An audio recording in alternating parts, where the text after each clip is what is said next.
So, hello everyone. So, masyado na tayong late na video na to. Pero, pagpatuloy pa rin natin to kasi nga, masyado na natatambak sa cellphone ko sa camera ko. So, kailangan ko na siyang i-upload or kailangan ko na siyang i-edit, guys. So, andito tayo sa Kanazawa. Ito yung tatlong pwede mong puntahan dito sa part na to ng Higashi. Marami namang pwedeng paggalaan dito sa Kanazawa, guys. Pag pupunta kayo ng Kanazawa, sakay lang kayo ng mga bus lang talaga. Merong naka-number dun kung saan kayo gustong pumunta kasi nga, iikot naman kayo dun. Meron din silang bus na iikot kayo sa lahat ng spotted dito sa Kanazawa. Yun nga lang, nasa 1,1 in yen. Tapos, yung sa bata nasa 700 or 600 in yen. Di ako sure ha, pero nakita ko lang nung pauwi na kami. So, ito yung una, Otatsuyama District Temple, guys. So, meron silang mga paano dito. Ewan ko kasi hindi ko siya mabasa. Masyado siyang naka-kanji ba yan or tinignan ko, guys, wala man ng English dyan. Uy, buti yung English pa. Nakakaintindi pa ako ng konti. Kaso nga lang, yung mga nakakanji na, pang iba na yung sulat. Pag may mga temple, guys, tapos akit kayo, pag ganito, maghulog lang kayo ng coins, tapos magdadasal ng, mag-clap kayo. 3 beses ata or 2, di ako sure kasi nakalimutan. Dito naman tayo sa patubig nila. Pagbaguhan kayo sa Kanazawa, guys, tapos may makita yung ganito. Meron naman instruction kung paano siya gawin, kung ano yung sunod-sunod yung gawin. Naka-Nihongo na sa gitna is naka-English, tapos dito sa gilid naka-Tagalog. Tapos, hindi lang siya basta-basta katulad ng din sa atin. Kailangan din natin respeto yung yung parang tradition nila. Tapos na tayo dun sa temple, guys. So, ito na naman yung pupuntahan natin, 3. Pero, next natin pupuntahan is yung Higashi District talaga. Kasi ito yung pinakasikat talaga na yung mga lumang bahay dito sa Kanazawa, guys. As in, sobrang dami. Tapos, ginagawa nilang store. So, dito tayo sa unang store na pupuntahan natin. Tingnan nyo naman, sobrang luma talaga.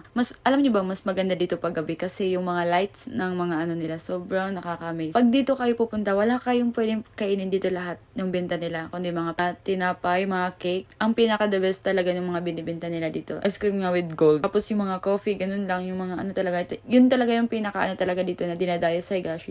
Tingnan nyo naman, lakas talaga ng loob kong mag-sleeveless, guys. Sobrang sakit talaga ng init dito sa Japan. Pero sabi ko, sige lang, okay lang, iitim or maano tayo, guys. Kasi nga, babawi na lang tayo sa winter. Sa winter, kasi nga, sobrang morena ko talaga. Tapos kung isang araw lang ako magpa-itim or magpabilad ng init, ewan ko na lang kung kailan babalik yung kutis ko. Sa winter na lang talaga ako aasa na puputi. So, pasok tayo dito sa isang store na nakaka-amaze talaga, guys. Kasi ang dami nilang mga collection. Tapos, alam niyo ba yung mas nakakaganda dito? Simple, yung Kanazawa Station, nakapi nila, guys, na nila dito sa kahoy. Ginawa siya sa kahoy. Tapos, sobrang mahal.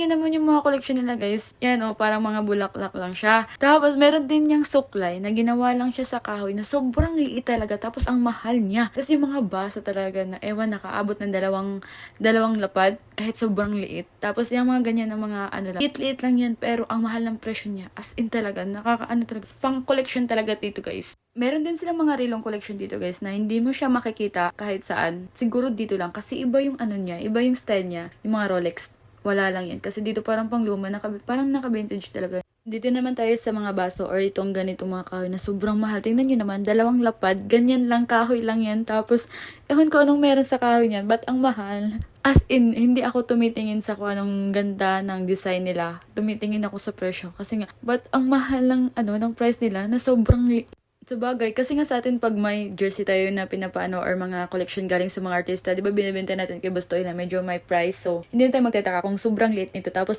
ang mahal, kaya nga collection siya, di ba? So, wala na tayong tanong-tanong kasi hindi naman tayo bibili. Meron din ako nakita nitong chopstick, guys. Tingnan nyo naman, sobrang mahal. Aabot ng 2 lapad, 1 kalahati. So, wala, labas na tayo kasi walang tayo bibili dun. So, nakakamiss lang kasi madaming mga collection dito.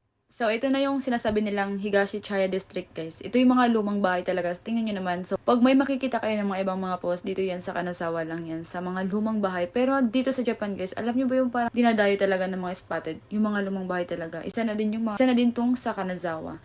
Meron pa rin yung sa Shirakawa-go. Pero hindi natin napupuntahan yun. Maybe soon, pupuntahan natin yun. Pero, alam niyo ba yung sa Shirakawa-go? Winter lang kasi magandang spot dun eh. Pero, nung nakita ko sa mga social media, ganito lang din siya. Summer, sobrang tahimik nga lang niya. Pero, parang mas maganda dun talaga sa Shirakawa-go is yung winter. Kasi yung mga bahay talaga dun, puno talaga ng mga yellow or yung sa snow. So, soon, pupuntahan natin yun.